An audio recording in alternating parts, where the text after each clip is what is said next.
Hello friends, સ્વાગત છે મારું કિચન સિરીઝ ગુજરાતીમાં. આજે હું તમારી જોડે ટીંડોળા શાકની રેસીપી શેર કરી રહી છું. આપણે બધા ટીંડોળાનું શાક તો ઘરે બનાવતા જ હોઈએ, પણ એકવાર મારી રીતથી આ ટીંડોળાનું શાક જરૂરથી ટ્રાય કરજો.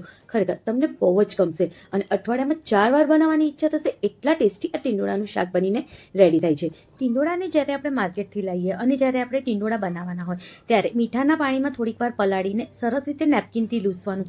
પછી ઉપરનો ભાગ અને નીચેના ભાગને આપણે આવી રીતે કાપીને વચ્ચે આવી રીતે આપણે કાપા મૂકી દેવાના છે. બધા ટીંડોળાને બસ આવી જ રીતે આપણે સમારી લઈશું. એક મિક્સર જારમાં આપણે થોડા ગાંઠિયા લઈ લેવાના છે. એની અંદર હવે આપણે તલ ઉમેરીશું, કાચી શેંગદાણા ઉમેરીશું, નારિયેળની છેણ ઉમેરવાની છે અને થોડી આપણે આમાં ખાંડ ઉમેરવાની છે. બધાને આપણે દરદરું ક્રશ કરવાનું છે. એકદમ પાવડર નથી કરવાનું, સહેજ દરદરું રહે એવું જ ક્રશ કરીશું. હવે બધા બેઝિક મસાલા ઉમેરીશું. મીઠું સ્વાદ મુજબ ઉમેરવાનું છે, ગરમ મસાલો, ધનિયા જીરું પાવડર, લાલ મિર્ચ પાવડર, હલ્દી પાવડર. બસ આ જ બધા બેઝિક મસાલાને આપણે આની અંદર ઉમેરવાના છે. તમે અગર લસણ ખાતા હો તો લસણ આદુ મરચાંની પેસ્ટ પણ આમાં ઉમેરી શકો છો.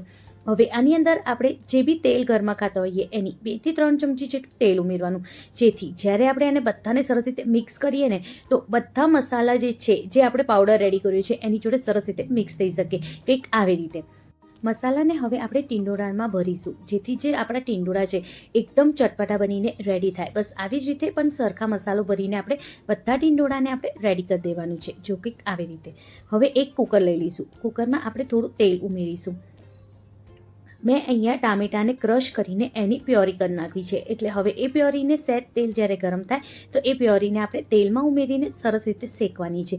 જ્યાં સુધી એનું પાણી ના બળી જાય અને ટામેટામાંથી સહેજ સરખું તેલ ના છૂટે ત્યાં સુધી આપણે એને શેકવાની છે. પછી એની અંદર અડધો ગ્લાસ જેટલું આપણે પાણી ઉમેરવાનું છે. બધાને ફરીથી આપણે એકવાર સરસ રીતે મિક્સ કરી દઈશું અને 2 થી 3 મિનિટ માટે એને સરસ રીતે આપણે ઉકળવા દેવાની.